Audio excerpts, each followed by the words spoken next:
ये इतनी बड़ी दुनिया तबाह हो गई है। अगर ईश्वर होता तो ये होने देता?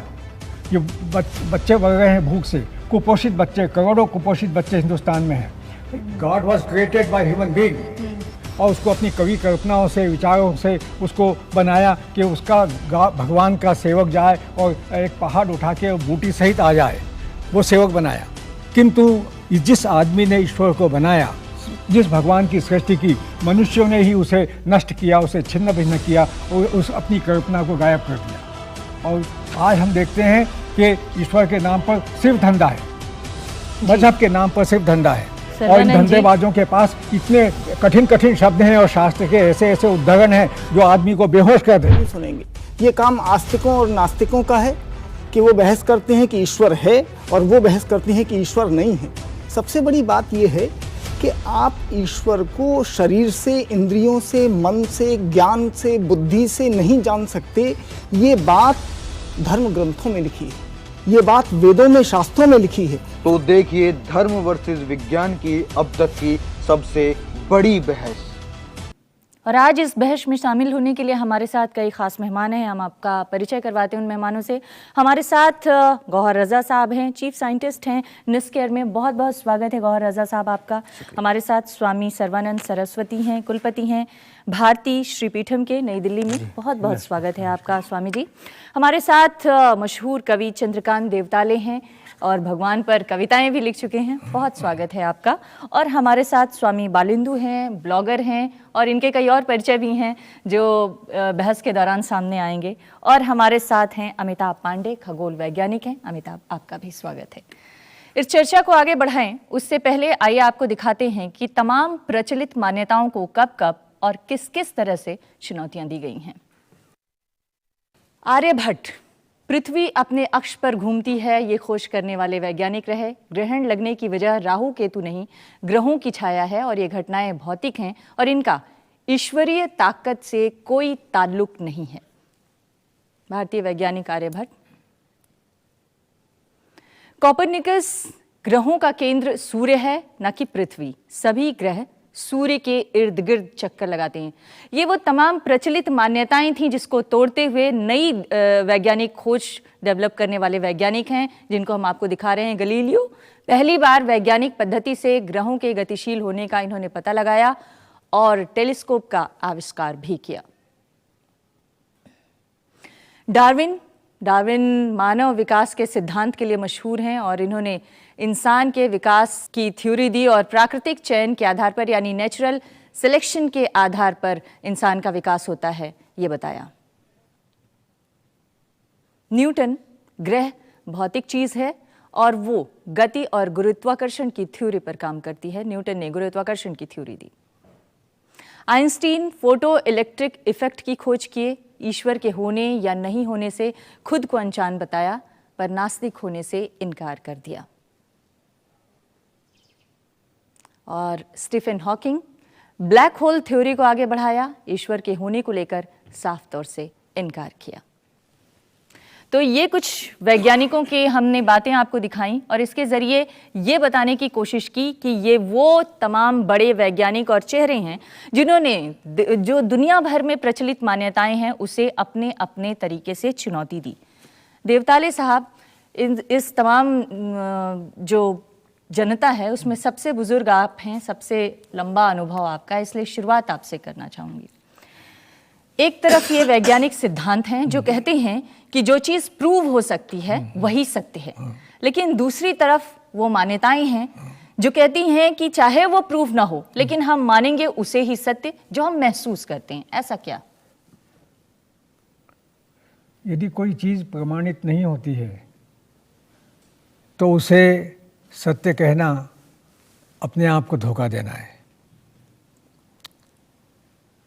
इसके जो भौतिक जगत में, यथार्थ में, वास्तव में जो घटित होता है उसी के आधार पर हम अपनी बातें कर सकते हैं।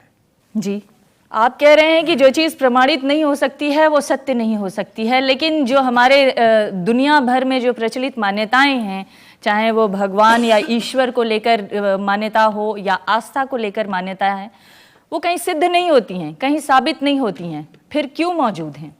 अमृता, देखिए ऐसा है, ईश्वर के एग्जिस्टेंस को स्वीकार करने के लिए अभी एक बहुत बड़ी बहस हुई थी साइंटिस्ट के साथ में, जिन्होंने कि जर्मन में एक बहुत सेमिनार लगा था गॉड पार्टिकल्स, जिसको इन्होंने एक साइंस के एक पार्ट को गॉड पार्टिकल दिया था। तो उन्होंने गॉड पार्टिकल ही क्यों दिया? अगर ये मान्यता ही नहीं है तो जब जानते ही नहीं गॉड कुछ होता ही नहीं, तो गॉड पार्टिकल नाम क्यों दिया? ये साइंटिस्टों ने ये दिया, उसमें जौहर साहब भी थे हमारे साथ। मैं उसी तरह से कह रहा हूँ कि ईश्वर की मान्यता आप उस तरह से मत ले जाइए कि जैसे कि कोई रीतियाँ होती हैं, कोई जो कि कुरीतियों में बदल जाती हैं। जैसे कि आपने प्लेनेट के बारे में बताया, साइंटिस्ट ने उसको किया, तो आस्तिक और नास्तिक बात की बात नहीं की, उन्होंने ग्रहों की बात की, तो वो ज्योतिष का अलग चला गया।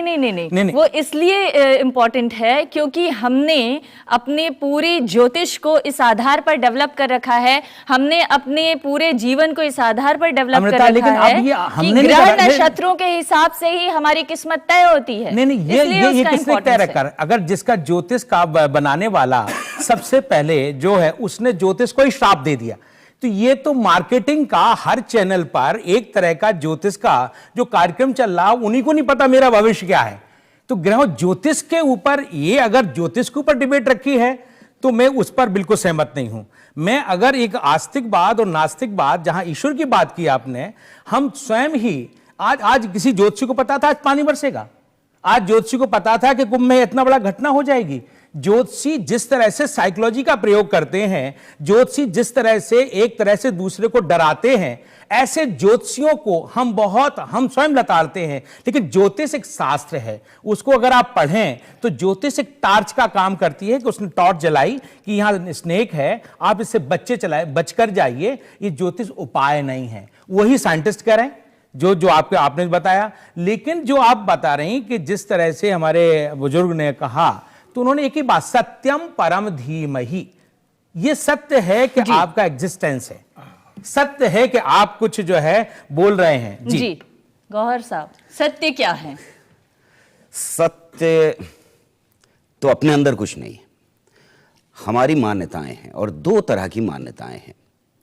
एक वो मान्यता है जिसमें सत्य बदलता है, जिसमें हम ये कहते हैं कि आज हमारे पास ये जानकारी नई आ गई है और आज का सच बदला हुआ सच है। दूसरा सच वो सच है जो किसी कुएं के पानी की तरह या तालाब के पानी की तरह है, जो हमेशा स्थिर रहता है, वो उसमें बदलाव नहीं आते। मेरा मानना यह है कि हम डिबेट को, सही बात होगी कि निकाल के ज्योतिष से निकाल के और इस बात पे ले आए कि हमारी आस्था हमें कहां तक ले जाती है, इंसानियत को कहां तक ले जाती है। लेकिन शुरुआत करना चाहता थोड़ा सत्य को दो जगह मत ले जाइए, ना चाहे कुरान शरीफ ले जाए चाहे गीता में ले जाइए। सत्य एक बार गौहर साहब को मैं वहां से बात शुरू करना चाहता हूं जहां से मैंने ये सवाल अपने बचपन में सोचने शुरू किया। मुझे बिल्कुल शुरू में ये अंदाजा हो गया कि अगर भगवान है, जो सब कह रहे थे चारों तरफ लोग, और फिर भी वियतनाम में बच्चे मर रहे, जिनकी फोटोग्राफ्स रोज आती थी अखबारों में, हम बड़े हो रहे थे तब, और वो भगवान इन बच्चों के ऊपर बम गिरने से नहीं रोक सकता, तो मुझे ऐसे भगवान की जरूरत नहीं है। मैं उस भगवान से मोहब्बत नहीं कर सकता, मैं उस भगवान के आगे हाथ नहीं झुका सकता, मैं नमाज नहीं पढ़ सकता, मैं मस्जिद में नहीं जा सकता उस भगवान के लिए जिसमें ताकत है और नहीं रोक पा रहा। और अगर उसमें ताकत ही नहीं है रोकने की, तो फिर मुझे उस भगवान की जरूरत नहीं। तो यहां से मेरी नास्तिकता शुरू होती है, और अब मैं 55 साल 56 साल का हो चुका हूं, कभी मुझे उस भगवान की जरूरत नहीं पड़ी जिसकी बाकी लोगों को जरूरत पड़ती। जी अमिताभ, मुझे अभी देवताले जी की कविता याद आ गई, और मैं दो उसके छोटा सा हिस्सा पढ़ना चाहूँगा कि अखबार के चेहरे पर जिस वक्त 3 बच्चे आइसक्रीम खाते हंस रहे हैं, उसी वक्त 20 पैसे में सामान ढोने के लिए लुका छिपी करते बच्चों के पुट्ठों पर पुलिस वालों की बेंतें उमच रही हैं। ईश्वर होता तो इतनी देर में उसकी देह कोड़ से गलने लगती, सत्य होता तो अपनी न्यायाधीश की कुर्सी से उतरकर जलती सलाखें आंखों में खुपस लेता, सुंदर होता तो वह अपने चेहरे पर तेजाब पोत अंधे कुएं में कूद गया होता। लेकिन अगर वो होता तब तो ये एक जो सवाल है कि अगर वो सर्वशक्तिमान है कोई, जैसा कहते हैं लोग, उसके कोई विज्ञान में कोई भी ऐसे सर्वशक्तिमान उनका प्रमाण नहीं मिला है। बोलते फोर्स है, कोई ताकत है, तो हम 4-5 फोर्सेस को जानते हैं। एक आपका इलेक्ट्रिक फोर्स था, पहले मैग्नेटिक फोर्स था, दोनों को जोड़ के बना दिया इलेक्ट्रोमैग्नेटिक फोर्स। फिर एक फोर्स था आपका, जैसे नाभिक के अंदर फोर्स मिला, 2 तरह के फोर्स मिले। एक था आपका weak force, weak nuclear force, एक स्ट्रॉन्ग न्यूक्लियर फोर्स। तो वीक फोर्स को इलेक्ट्रोमैग्नेटिक फोर्स से बना के इलेक्ट्रो वीक फोर्स बना दिया गया। अब वैज्ञानिक इन सबको जोड़ के कल्पना कर रहे हैं कोई ऐसी एक फोर्स होगी जो फिजिकल चीज है। इनके पार्टिकल है जो ढूंढे गए हैं, जैसे लाइट का जो पार्टिकल होता है फोटोन, वो इलेक्ट्रोमैग्नेटिक फोर्स को कैरी करता है। स्ट्रॉन्ग फोर्स का पार्टिकल ग्लूऑन, जो नाभिक में प्रोटॉन्स को जोड़ अंदर संभाल के रखता है और प्रोटॉन के अंदर क्वार्क्स को जोड़ के रखता है। तो ये सारे विज्ञान की तलाश है कि जो दुनिया कैसे बनी, कहाँ से आई, कैसे चल रही है, इसमें किसी भी बनाने वाले का किसी भी तरह का कोई अस्तित्व का प्रमाण दिखता नहीं है। या तो बहुत वो छलिया है, हमसे मजाक कर रहा है, हमें धोखा दे रहा है, और नहीं तो वाकई कुछ नहीं है। और अगर है तो ये सब क्यों हो रहा है?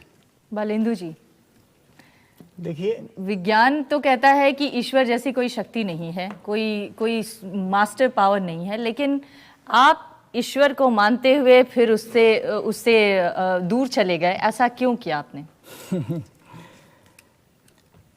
मैं धर्म को, ईश्वर को, सबको मानता था, बहुत बड़ा धार्मिक था, विश्वासी था, परंतु मैं नास्तिक बन गया। सबसे बड़ी बात यह है कि प्रत्यक्ष को प्रमाण की आवश्यकता नहीं होती और सत्य को विश्वास की आवश्यकता नहीं होती। जहां पर आपसे कोई कहे कि आप विश्वास करिए, क्योंकि जो सत्य है वो तो सत्य है ही है। आग का काम है जलाना, वो जलाएगी, आप विश्वास करो या मत करो, कोई फर्क नहीं पड़ता। आग का जो काम है वो आग करेगी। इसी तरह से जो ईश्वर की बात है, ये एक आस्था की बात है। इसमें आप प्रमाण खोजने मत जाइए। वैज्ञानिकों से आप कभी वैज्ञानिकों से ये नहीं सुनेंगे, उनको बहस करते नहीं सुनेंगे। ये काम आस्तिकों और नास्तिकों का है कि वो बहस करते हैं कि ईश्वर है और वो बहस करते हैं कि ईश्वर नहीं है। सबसे बड़ी बात यह है कि आप ईश्वर को शरीर से, इंद्रियों से, मन से, ज्ञान से, बुद्धि से नहीं जान सकते।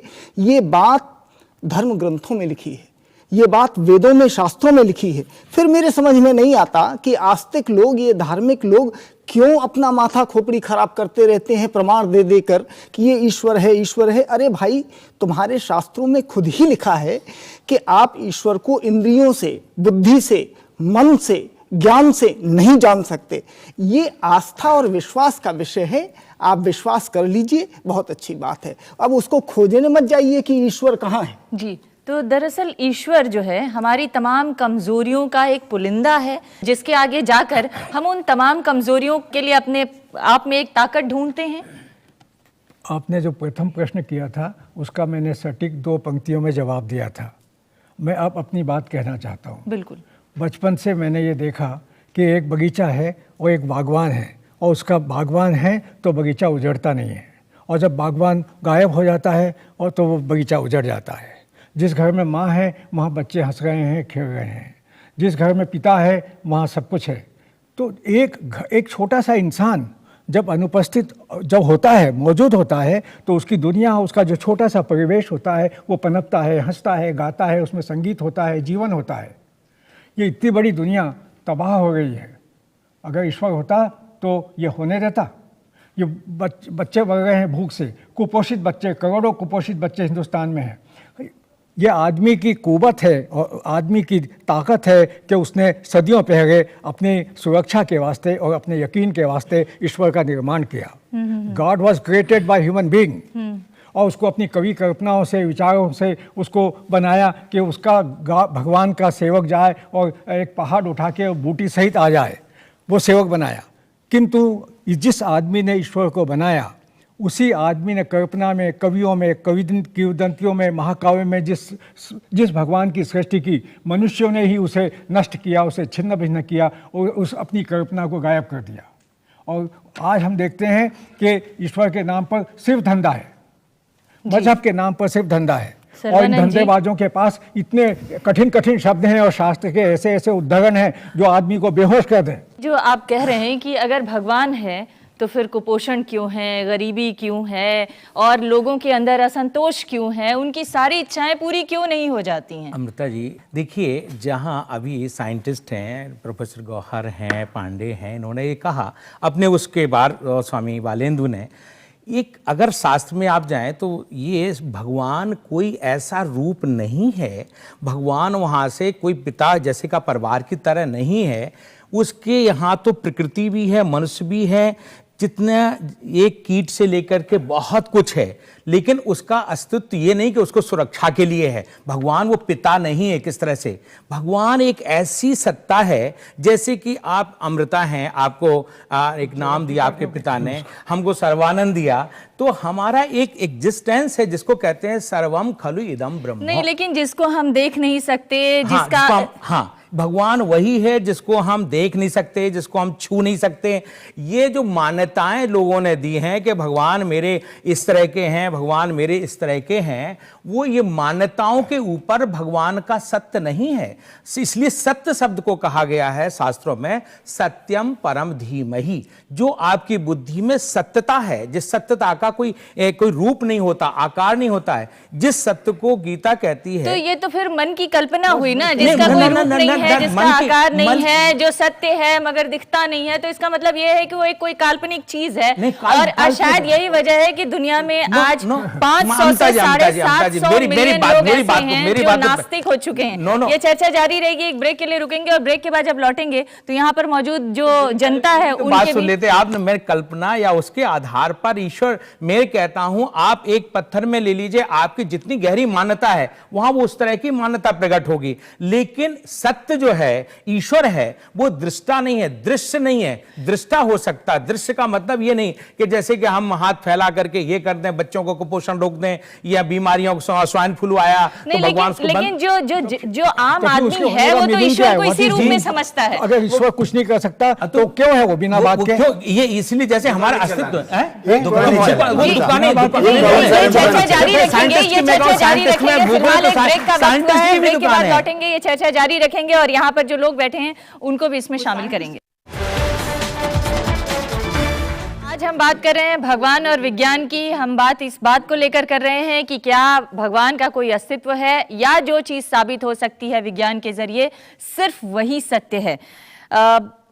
अमिताभ, इस वक्त दुनिया में कोई 750 मिलियन ऐसे लोग हैं जो अपने आप को घोषित रूप से नास्तिक कहते हैं और जिनको विश्वास है कि जो साइंस कर रहा है सिर्फ वही सत्य है, भगवान नाम की कोई चीज नहीं है। जो सत्य है वो डेमोक्रेटिक इंस्टीट्यूशन नहीं है कि मतलब के 99% लोग किसी बात को मानते हैं इसलिए वो सत्य है। सत्य भले 1% हो, वो सत्य ही रहेगा।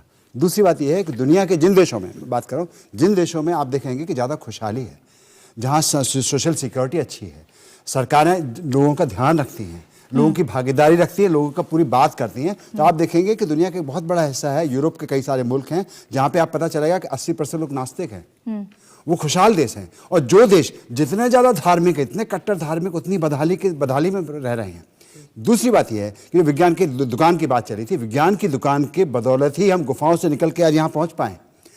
धार्मिक दुकानें तो इंसानों को बर्बाद करके रख दिया पूरी दुनिया में। एक ईश्वर की आप बात करते हैं, वो ईश्वर कैसा ईश्वर है? एक थानेदार की तरह है, उसके हम हाथ जोड़े, गिड़गिड़ाए, रोज उसकी तारीफ करें, 4 दिन नहीं तारीफ करें तो नाराज हो जाएगा, हमारा सत्यानाश कर देगा। ऐसा कैसा ईश्वर है ये कि जिसको रिश्वत चाहिए, जिसको हमारा भला करने की रिश्वत चाहिए, प्रसाद चढ़ाना है, पूजा करनी, अपने बाल कटवा देने, किसी को अपने हाथ कटवा देने, किसी को खतना करवा लेना, कैसा ईश्वर है ये उसको खुश करने के लिए? तो ये जो बेचारे मिट्टी के जिनको हमने बनाया, क्या कहते हैं, मिट्टी से बनाया है इनको, और ये मिट्टी से बनाया, एक बनाया था उसने, कहते हैं कि एक शैतान को बनाया था जिसको आग से बनाया था, उसने सारी दुनिया, कहते हैं कि सारी दुनिया को बिगाड़ दिया।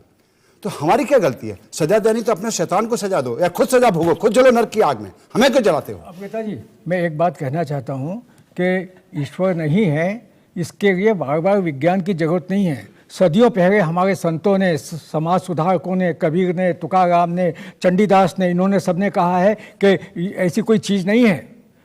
दुनिया कितनी बेवकूफ़ है जो पत्थर पूजने जाती है, घर की चक्की कोई नहीं पूछती। उन्होंने कहा है ये बहस जो है, और इसके लिए ईश्वर नहीं सिद्ध होने के लिए ज़मीन से जुड़ा हुआ आदमी होना चाहिए। मनुष्य सत्य है मेरा, मनुष्य में मेरी आस्था है, शब्दों में आस्था है जो पुरखों ने दिए हैं। संत चंडीदास ने कहा था, मनुष्य सत्य सवार ऊपर तहार ऊपर नहीं, मनुष्य सत्य ईश्वर है।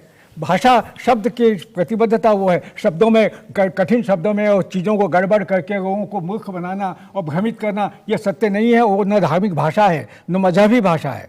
सत्य जो है वो आत्मा का सत्य होता है, आदमी का, हर आदमी का निजी सत्य होता है। विवेकानंद ने कहा था, बड़े बड़े संतों को पीछे पटक के जो इंसानी कमजोरियां हैं वो उसको विवश करती हैं भगवान को मानने के लिए। हम सिर्फ इसको इस नजर से नहीं देख सकते कि आज क्या हो रहा है, हमें थोड़ा सा हिस्ट्री में पीछे चलना पड़ेगा। जब इंसान ने सवाल पूछने शुरू किए तो बहुत सारे सवाल ऐसे पूछे जिनका जवाब उसके पास नहीं था। वो सवाल बार बार पूछता रहा। कुछ सवाल ऐसे थे जिनको उसने शुरुआत में ही पूछा कि ये चीजें कैसे होती हैं। कुछ सवाल ऐसे थे जिनको क्यों होती हैं से शुरू किया। जो मेटा क्वेश्चन या बड़ा सवाल ज्यादातर धर्मों का है, सभी धर्मों का है, वो बड़ा सवाल क्यों से शुरू होता है। और जब क्यों से शुरू होता है और हम अपनी ज्ञान की सीमा पे पहुंचते हैं, तब जवाब सिर्फ हमारे पास रह जाता है कि ये कोई ना कोई शक्ति है, उसकी मर्जी की वजह से हो रहा है। लेकिन जब हमारा सवाल शुरू होता है कैसे से, तब वो साइंस का सवाल होता है। और वो साइंस का सवाल हमें जब ज्ञान की अपने सीमा पर ले जाता है, तो वो सवाल का जवाब आता है कि आज हमें नहीं मालूम, कल हमारी जानकारी और बढ़ेगी तो हमें पता लग जाएगा। इसलिए जो साइंस है वो ऐसी बॉडी है नॉलेज की जो हमेशा बढ़ती रहती है, और सीमाएं उसकी जैसे जैसे फैलती जाती हैं, वैसे वैसे एक्स्ट्रा साइंस जिसे कहें हम, जो इसमें सारे धर्म आते हैं, उनकी सीमाएं सिमटती जाती हैं। कल तक बहुत सारी भ्रांतियां थी जिन पर शास्त्रों में लिखा हुआ है। स्वामी जी शायद आज उनको ना बताएं आपके सामने कि यह भी शास्त्रों में गलत लिखा हुआ है, ये भी धार्मिक किताबों में गलत लिखा हुआ है। अच्छी अच्छी बातें बता देंगे आज, जी, लेकिन वो बातें नहीं बताएंगे जो बिल्कुल गलत हैं आज के लेकिन हिसाब जो से। प्रचलित मान्यताएं हैं गौहर साहब, उसमें ये कहा जाता है कि साइंस हमें वो बातें बता देता है जो बाहर दिखती हैं, लेकिन वो नहीं बताता जो हमारे अंदर चल रही हैं। हमारे अंदर चलने वाली ही बातें सारी साइंस ने पिछली 2 सदियों में बताई। मुझे भी तो बोलने का हमारा अभी कल ही मैं पढ़ रहा था दिमाग कैसे कि काम करता है। बहुत ही जल्दी एक छोटी सी चिप यहाँ लगा दी जाएगी, मैं आपके मन की बात जान पाऊंगा, हम दोनों की चिप लग जाएगी, ये क्या सोच रहे हैं मैं, तो जिसको हम बोलते हैं अंतर मन की बात है जानना, ये विज्ञान संभव कर देगा 2-4 साल में। लेकिन ये इजाजत देंगे तो इजाजत देंगे तो सब आपका क्या होगा? मैं नहीं, सब हमारा कुछ नहीं, हमारा तो बिल्कुल ठीक होगा।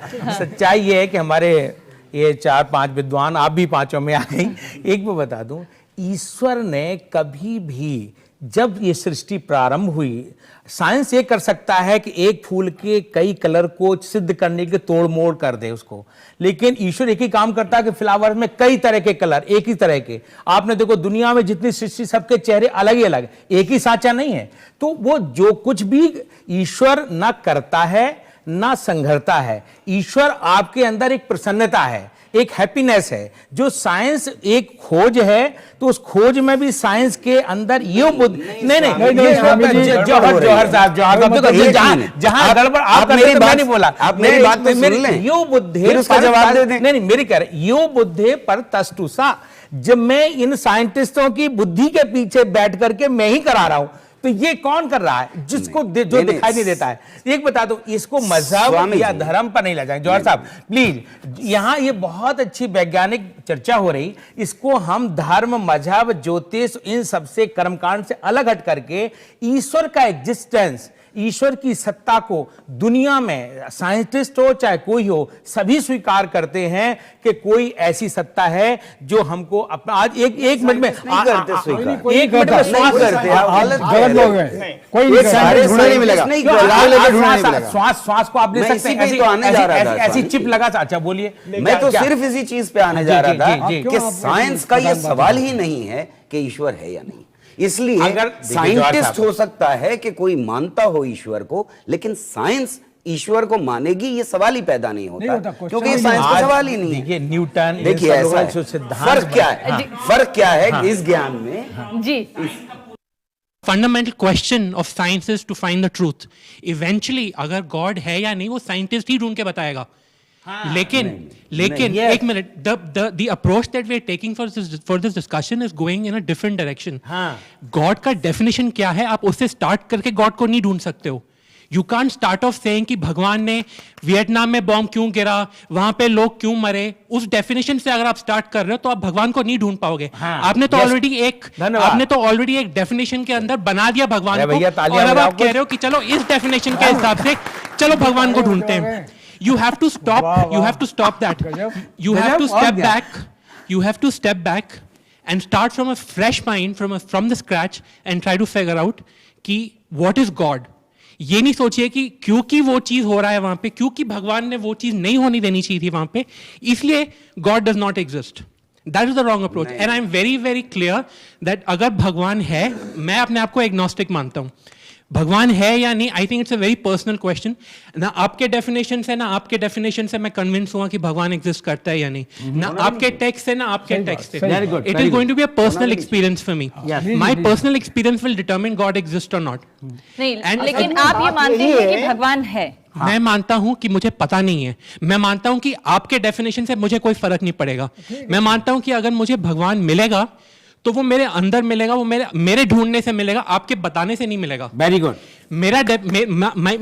My definition of God is that my relationship with God is going to be my relationship, not based on your relationship. मेरे फादर का मेरे साथ क्या रिलेशनशिप है वो सिर्फ मेरे साथ। परेशानी है कि हमारा डिस्कशन ही खत्म हो जाता है जो जिस रास्ते पे आप चलने को कह रहे हैं। यानी आपका भगवान आपको मिलेगा, मेरा भगवान मुझे मिलेगा, उनका भगवान उनको मिलेगा। डिस्कशन की पॉसिबिलिटी सारी खत्म हो गई। शास्त्रों में उपनिषदों में जो ईश्वर की जो परिभाषा की गई है उस पर आते हैं, जिसका न कोई रंग है, न कोई रूप है, न कोई गंध है, न कोई स्वाद है। सुनिए नचिकेता ने सभी सवाल पूछा ना, ठीक है, याज्ञवल्क्य ने उसका जवाब भी दिया था, ठीक है। ये तो ऑलमोस्ट जिसको फिजिक्स में नथिंग कहा जाता है उसकी परिभाषा लग रही है, जो है ही नहीं। अरे उस ईश्वर सुनिए उस तरह का बना करके उसके ऊपर ला रहे हैं। सुनिए, मेरी परिभाषा नहीं, ये मेरी परिभाषा नहीं। फ्लावर में कोई सुनिए मेरी परिभाषा नहीं है। जितनी भी परिभाषा को अलग अलग तरीके से अपने स्वार्थ के हिसाब से परिभाषित किया है। कोई ज्ञान की तलाश कर रहा था, कोई अपना कोई राज्य चलाना था, सत्ता चलानी थी, उसके लिए एक ईश्वर गढ़ा जो कि डंडा लेके खड़ा हुआ है सर पे। सर फोड़ दूंगा मुझे नहीं मानोगे तो, तुम्हारा गला काट दूंगा मुझे नहीं मानोगे तो। एक ईश्वर चला रहा है।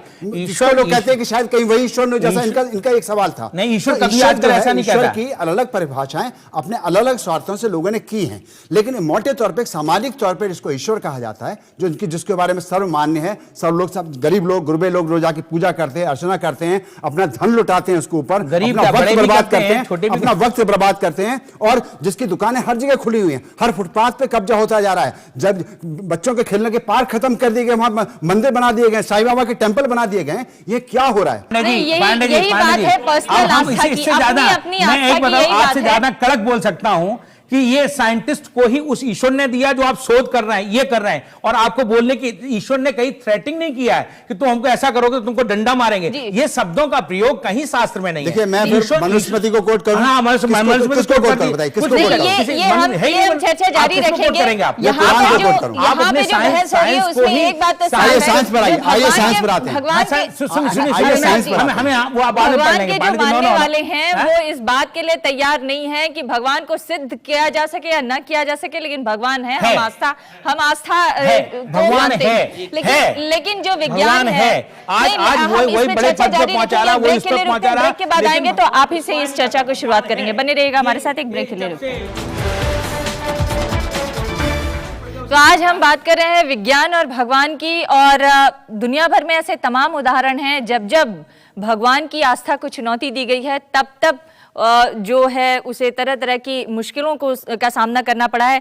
एक कवि के बारे में मैं पढ़ रही थी, पीवी शेली, जो अंग्रेजी के बहुत मशहूर कवि हैं, उनको ऑक्सफोर्ड से निकाल दिया गया था सिर्फ नास्तिक होने की वजह से।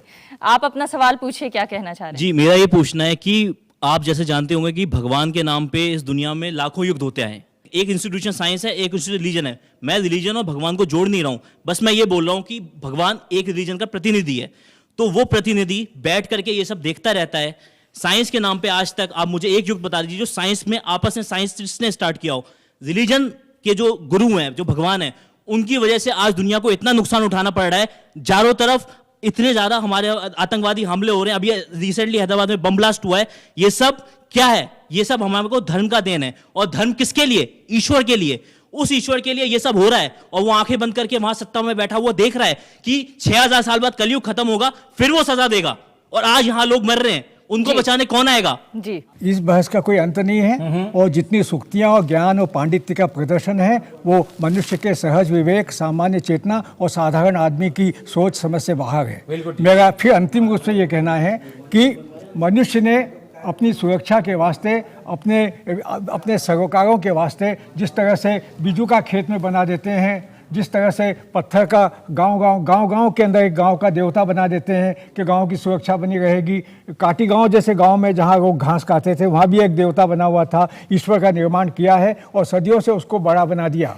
अब मेरा ये निवेदन है कि उस ईश्वर को मनुष्य ने ही अपनी करतूतों से छिन्न भिन्न किया है। अब आज की बहस से मुझे लगता है कि आप विज्ञान को भी भगवान बना देंगे। जी, हम एक ही बात, भगवान और आस्था की जो बातें डाइवर्ट हो रही हैं, जो धर्म की बात जा रही हैं, मैं एक ही बात जानता हूं, हर इंसान, हर बच्चा अपने अंदर समझता निगेटिविटी और पॉजिटिविटी। हर व्यक्ति चाहता है कि मैं आईएएस बनना, आईपीएस बनना, तो अपने अंदर उस ईश्वर से, अपनी एनर्जी से वो बात करता है जिसका ना रूप है, ना रंग है, ना कुछ है। वो किसी तरह से अगर किसी भगवान के पास भी जाता है, कहीं कोई देव मंदिर बना है, तो वो अपनी पॉजिटिविटी के लिए जाता, निगेटिविटी के लिए नहीं जाता कि मैं मेरे पॉजिटिव। भगवान ने कोई भी इस तरह इसका इंसान का रूप धारण करके ना उसको संहार किया, ना उसका पालन किया। भगवान एक सबके अंदर है, ना वो धर्म है, ना मजहब है, ना संप्रदाय है। ये नीचे के लोगों ने, आपने देखा होगा, चर्च जो जाती है ऊंचाई पर एक सा है, देखिए आकाश को छूती है, मस्जिद को सुनते सुनते कान बंद है, काम पर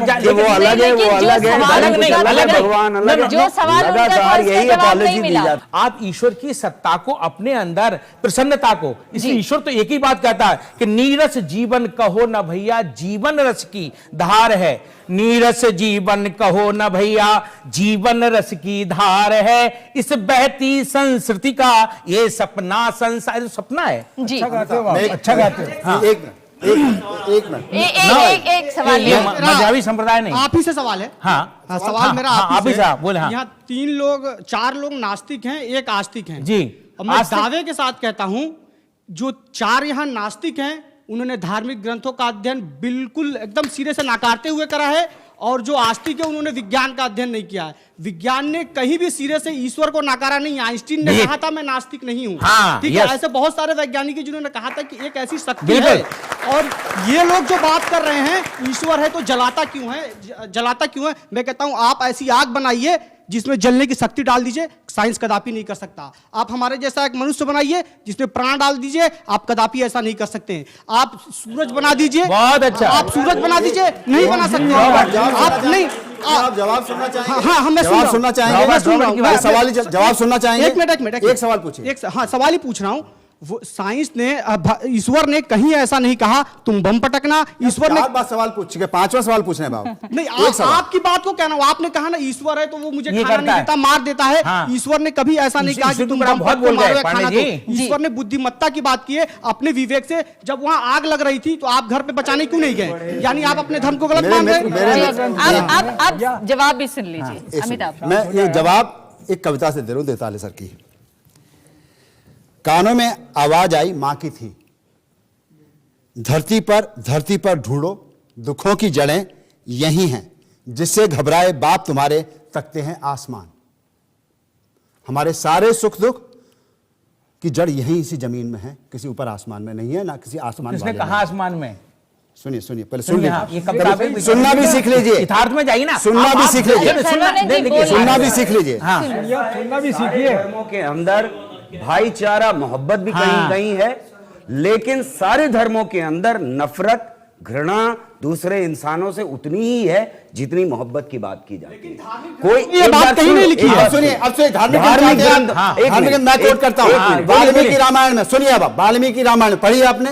वाल्मीकि रामायण में राम एक सुपर्ण खा के नाक कान कटवा देते हैं, सीता की अग्नि परीक्षा लेते हैं। राम सीता मालूम क्या कहती है वाल्मीकि रामायण में? वाल्मीकि रामायण को कोट कर रहा हूं कि तुम तो सुनिए जवाब सुनिए, जवाब सुनिए, आप उस चीज को जवाब सुनिए, हमसे सुनिए ना। वाल्मीकि रामायण कोट कर रहा हूं, चीज को कोट करिए। वाल्मीकि रामायण कोट कर रहा हूं। आप गलत कोट कर रहे हैं, वेद को आप कोट करिए। गलत इसी कोट कर रहे देश में हैं। वाल्मीकि रामायण को मानने वाले लोग नहीं है। आप वेद को कोट करके बताइए, आप कुरान को कोट करके बताइए, जिसे सर्वथा माना जाता है। आज भी इस देश में दिल्ली विश्वविद्यालय में ऐसे लोग हैं जो राम की अग्नि सीता की अग्नि परीक्षा को नहीं मानते, जिसे नहीं हाँ, नहीं मानते। आप वेद और कुरान चाहे को आपका कह दीजिए ये धर्म है, मानेंगे जब जब आपने भी सुविधा चाहे उसको नहीं मानेंगे, सुविधा उसको नहीं मानेंगे। आप अगर मेरी भी पांडे जी अगर अमिताभ एक मिनट, अमिताभ देखिए ऐसा है कैसे हुई कि अगर हम बायस्ड स्टडी करना चाहें, आंखें बंद करके करना चाहें, तो फिर हमें धर्म के अंदर कुछ भी बुरा दिखाई नहीं देगा, जैसे ज्यादातर लाखों करोड़ों लोगों को नहीं दिखाई देता है। लेकिन हर धर्म के अंदर नफरत घृणा उतनी ही मौजूद है, वरना मैं अपना धर्म मानूंगा ही नहीं। मैं अपने धर्म को बेहतर समझता हूं दूसरे से, तभी मैं अपना धर्म मानता हूं। दूसरी बात यह है कि धर्म के अंदर हमेशा का सच मौजूद होता है, जो सड़ा गला बदबूदार हो जाता है टाइम के पास होने की वजह से। आप बात कर रहे हैं बेहद पुरानी किताबों की, आप जहर खाना चाहते हैं तो क्या फर्क पड़ता है कि आप किस धर्म का जहर खाना चाहते हैं। एग्जांपल दे दूं, बिग बैंग थ्योरी जो ये मानते हैं, उससे कोई फर्क नहीं पड़ता। नहीं, एक मिनट आप बात यह है कि सारे धर्मों के अंदर नफरत मौजूद है, सारे धर्म मोहब्बत की भी बात करते हैं। जब चाहें तो आप बड़ी नहीं बड़ी जंग शुरू करें। नहीं दुनिया वजूद में आई, दुनिया वजूद में बिग बैंग थ्योरी से आई। और हर धर्म और बोलने दिया जाए ना। आप ये और बात हर धर्म के, मेरी बात सुन लीजिए, उसके बाद जरूर अच्छा, बोलिएगा। हर धर्म के एग्जाम्पल अंदर है ये स्वामी बालेंदु साहब। हाँ। हर स्वामी धर्म के बालेंदु कपड़े, बहुत हाँ। धार्मिक शख्स थे और वृंदावन में धर्म की शिक्षा दीक्षा दिया करते थे, लेकिन अपने नहीं, अनुभवों से इन्होंने सीखा कि धर्म में वो सारी चीजें नहीं हैं जो हमें आगे ले जाए, और अमृता, वो ये नास्तिक हो गए। धर्म का आप तो अपना solution नहीं अनुभव है। बताइए। सुनेंगे कि नहीं? होने दीजिए ना इनको आप पंडित जी। आप इनका अनुभव सुनिए, इसके बाद सवाल जवाब होगा। आप अपना अनुभव बताइए। देखिए, सबसे बड़ी बात यह है, आपने भी जो ये कहा कि आप किसी शास्त्र का प्रमाण दीजिए। कुरान के लिए आप पूछ रहे थे कि कुरान में कहीं लिखा है क्या? कुरान में कितनी जगह लिखा है कि जो नॉन बिलीवर्स हैं, नास्तिक हैं, उनको कत्ल कर दो, उनको मार दो। एक सिंगल लाइन बताइए आप। हाँ? एक सिंगल लाइन बताइए। आप कुरान लेकर के आइए। आपने शायद अरुण सूरी की वो किताब पढ़ी होगी, वर्ल्ड ऑफ फतवास, जहां भी तुम नास्तिकों को देखो कत्ल करो। उसकी अगली लाइन आपने नहीं पढ़ी। उसकी अगली लाइन में ये लिखा है कि जंग के मैदान में अगर वो समझौता कर ले तो उनको एकदम सेफ जगह पे ले जाओ। आपने आधी लाइन तो कोट की और अगली लाइन छोड़ दी। अच्छा, सेफ जगह ले जाके कत्ल करो। अगर कुरान है तो ले आइए आप। अरे अगर फिर भी कुरान आप है तो ले फिर भी आइए। आप जंग की just आप पढ़ रहे हैं। अब उसके आप बाद ये आप बताइए। गलत बात कर रहे हैं। नहीं, गलत बात आप नहीं। गलत बात कर रहे हैं। हर धर्म ग्रंथ में हिंसा ठीक है कि नहीं? आपका तर्क ठीक है, लेकिन इनके हिंसा नहीं है अनुभव भी कहीं। सुन लीजिए। हर आपके तर्क हो ग्रंथ सकता में है हिंसा आपके है। अनुभव बात नहीं। नहीं, आपने पढ़े हिंसा धर्म से- ग्रंथों में- ये हिंसा से खून से भरे हुए नहीं, हैं। वो आपका हर धर्म ग्रंथ। नो और सारे धर्मों के कपड़े खून से रंगे हुए कपड़े इंसानियत के। क्या बात है? ये चर्चा नहीं, लेकिन सवाल ये है कि हम जिसे ये मानना चर्चा चाहते बदल हैं रही है, हम अमृता। उसे ही मानेंगे। अमृता, यहाँ पे अमृता। बात नहीं माने कत्ल कर दीजिए। अमिताभ, यहाँ पे यही कह रहे हैं ना? लोगों ना, की ये सोच चर्चा- है, चर्चा का सुन के diversion ऐसा हो ही गया। लग रहा है कि हम सुनिए, जिसे आपने मानना कहा, चाहते ना, हैं वही माने कत्ल मानेंगे। कर दिए, एक हिंसा ब्रेक के लिए क्या? रुकते हैं, हिंसा इसके बाद क्या? हाजिर होंगे, इस चर्चा को जारी रखेंगे। मार्क्स ने कहा था कि हमारी सामाजिक आर्थिक परिस्थितियां ही हमारे विचार बनाती हैं और इन्हीं विचारों से हम भगवान की कल्पना करते हैं, यानी भगवान के बारे में अपनी सोच अपनी राय बनाते हैं। लेकिन क्या हमारी सामाजिक आर्थिक परिस्थितियों की वजह से हम कुछ मामलों में भगवान के ऊपर अपनी श्रद्धा छोड़ देते हैं और अपनी तमाम जो मुश्किलें हैं उसका हल भगवान में ढूंढने लग जाते हैं? बालेंदु जी, निश्चित रूप से। असल में जब इस दुनिया का विकास हो रहा था और दुनिया में सब जगह एक साथ हो रहा था, तब जो बहुत से अनुत्तरित प्रश्न थे उनको मनुष्यों को उसका उत्तर नहीं मिल रहा था कि ये क्यों हो रहा है, बारिश क्यों हो रही है, बिजली क्यों कड़क रही है, तूफान क्यों आ रहा है। तो उन्होंने सोचा कि ये निश्चित रूप से कोई अदृश्य सत्ता का कमाल है और उन्होंने एक अदृश्य सत्ता को मानना शुरू कर दिया। फिर अलग अलग जगहों पर लोगों ने नियम बनाने शुरू किए, समाज को बांधने के लिए अलग अलग धर्मों का शुरू हुआ। परंतु सत्य बात यही है कि ईश्वर जो है वो आस्था और विश्वास का विषय है, उसको आप खोजने नहीं जाइए। जो बात ये हो रही थी कि धर्म की दुकान और विज्ञान की दुकान, कभी विज्ञान आपसे आकर ये नहीं कहेगा कि मुझको मानो, वो तो आपको मानना ही पड़ेगा, उसके अलावा आपके पास और कोई चारा ही नहीं है। तो जो ईश्वर की बात है वो विश्वास और आस्था की है, तर्क की नहीं है। मैं हाथ जोड़ करके सभी आस्तिकों से और धर्म वालों से, ईश्वर वालों से कहना चाहता हूं, कृपया तर्क मत करिए, बुद्धि मत लगाइए। तर्क करने की गुंजाइश वो विज्ञान में होती है, धर्म में नहीं, आस्था में नहीं, विश्वास में नहीं। वहां पर तर्क का कोई काम नहीं है। वहां तो आप मानो, आंख बंद करके देखिए, विज्ञान होता है, वहां पर डाउट होता है, आप शक कर सकते हैं, परंतु भगवान में, धर्म में आप शक नहीं कर सकते। वहां शक की, डाउट की कोई गुंजाइश नहीं है। और वो यहाँ पे बैठे हुए लोगों में भी दिख रहा है। आप पूछिए सवाल। मेरा सवाल स्वामी जी से है। विज्ञान ने समाज को इतना कुछ दिया है, आप सब जानते हैं, लेकिन भगवान ने हमें दिया क्या है? भगवान ने हमें समय बर्बाद और पैसे बर्बाद करने के सिवा दिया क्या है? मेरा सवाल आपसे है, अगर कोई मरता है, कोई बीमार होता है, उसमें विज्ञान क्यों बचाता है? भगवान क्यों नहीं बचाता है उसे? अगर कोई पापी पाप करता है, उसमें उस समय भगवान कहाँ है? बहुत अच्छा तुमने प्रश्न किया। विज्ञान क्या, जो बीमार है तो उसको बचा रहा है, विज्ञान बचा रहा है आपके कहने से। भगवान क्यों नहीं आता है बचाने? पापी अगर पाप कर रहा है, भगवान कहाँ है?